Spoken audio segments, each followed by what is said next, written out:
Now, I know right now people may say, especially Android people, are looking and say, "See, that's why I don't mess with Apple right there." Because that's that stuff that they be doing at Cooper Town over there. They about money and they not trying to pass off any savings to me. You know, they already have one of the most expensive phones as it is, and when you look at the specs compared to what's out there, it's not like they're putting out the newest of specs. They pretty much keep up with the trend barely, but they always put out there. You got these Apple fans that are falling behind and falling in line to support Apple, and that's why I support Samsung because I ain't got to worry about that. But slow down. Apple's not the only one doing that. Now, Samsung, they're not doing it because of a trade war. They're just doing it to make money. Apple, they're doing a trade war out there as an excuse, but really $50, the fact that it costs them, again, $430 to make the phone, but charging you upwards of $1,200, even they didn't have the trade war that was going on. That was how much the iPhone 10X costs. $1,150, and it cost them $430 to make it.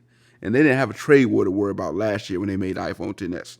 So it tells you how much money that they're making off these devices that they're charging you. And looking at the site, WCCF Tech, they actually looked at the cost of the Samsung Galaxy S10 Plus. And for the base model, it costs $420 for it to make. Yet, for you to walk out the door right now with a base model Galaxy S10 Plus, you're spending about $1,000. So, this brought a question for me.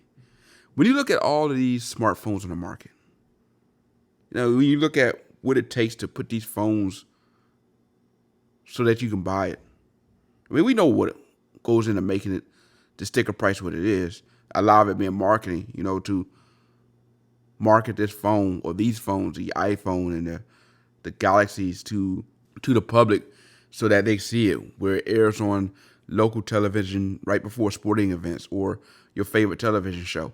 That costs them money, and that marketing budget is passed on to you on top of the R&D, software support, operating costs, as well as other fees that are slapped on there to make sure that there's a big enough profit to make, investors happy. So when you look at that big sticker price for your phone, that's what you're getting. And is it worth it? Is it worth for us to go out there and spend that kind of money on these phones? And if I'm to be frank, really no. And the reason for it is because, first of all, look, I am a big fan of tech, and this is why this show exists. But if I'm to be honest with you, straight up with you, a lot of the phones that are out there that are coming out brand new, you don't really need it. And we know that, because you can grab a phone that are about a year or two behind the current phone model, and it works just as fine. Either that or a mid-tier phone. Because for most people, we're using our phones to surf the web, post some stuff on Instagram, Twitter, Facebook. We could do that with some of these cheaper phones. We don't have to go broke trying to do that. And before you look at what we're spending on smartphones now, for a lot of people, we're dropping pretty much a whole paycheck, if not more, on some of these smartphones. For what? Well, the reality, because we're caught up. We're caught up in the hype beasting. We're caught up in it being shown all over the place. And so we jump on it. And I'm not going to act like I'm above it. I'm just as guilty. I'm on here talking about the latest smartphone trends. So I'm helping add to that. But if I'm going to be fair with saying that, look, I understand that as exciting as this tech is, as exciting as the new cameras are and how we're getting better with the software every year, honestly, if I'm going to be honest, for most people, even for myself, I'm good if I was to stick with a phone for over a year or two.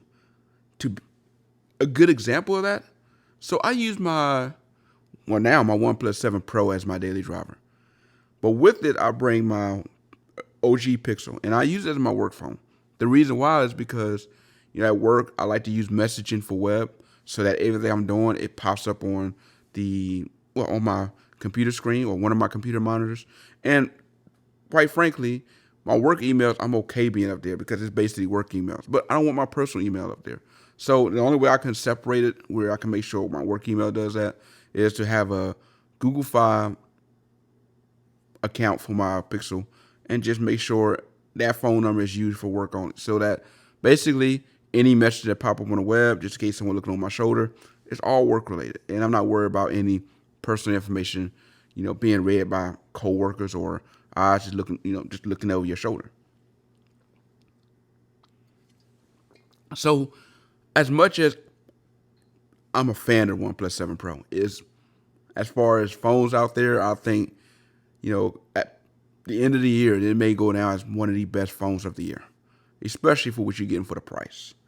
With the 12 gigabytes of RAM, I do see the boost when I'm playing something like a Street Fighter 4. But if I'm being honest with you, I'm not playing Street Fighter 4 that much. I can count on one hand the amount of times I played Street Fighter 4 in this month. And it wasn't over 5 minutes worth of playing. It was just one of those things where we were just playing it just to kill some time. That's it. But for everything else, when I'm using my regular Pixel to just scroll through social media every now and then, go through some websites, even watch YouTube, I'm not feeling like I got to have the OnePlus 7 Pro. Except for, honestly, the screen is, much bigger on the OnePlus 7 Pro than the Pixel. So for watching movies or something like that, I am going to gravitate towards the OnePlus 7 Pro. But for everything else, the Pixel is just fine. I'm able to do everything I need to do on the Pixel just fine. I'm not feeling any lag or any software issues. Not to the point where it's so obvious, okay, this phone got to go. Let me grab this. So for a lot of you out there, you will be fine with a phone that's 2 or 3 years old. And even if you don't want to go with that, like I said, some of these mid-tier phones are a much better choice. So why do we feel the need to pick up the newest phone? Yep, because it's being advertised as the latest great thing. It has this new software. It has this new camera. It has this or that. And we find reasons to do it. And like I said, I'm just as guilty. My excuse to be able to gravitate to the next device, well, I needed to have it so I can review it for my website or for my podcast or for my YouTube channel. When reality is, well, I was going to pick up the stuff anyway, and then it just so happened that the benefit of me already doing that is that I can use it for information for this. But I'm just as guilty of being hyped up on it. Right after a phone is basically put out for the people to buy, maybe a month or two later, they're already putting out information for the next phone. So even with these manufacturers putting out these expensive phones where they get people buying it, they already looking towards the next best thing.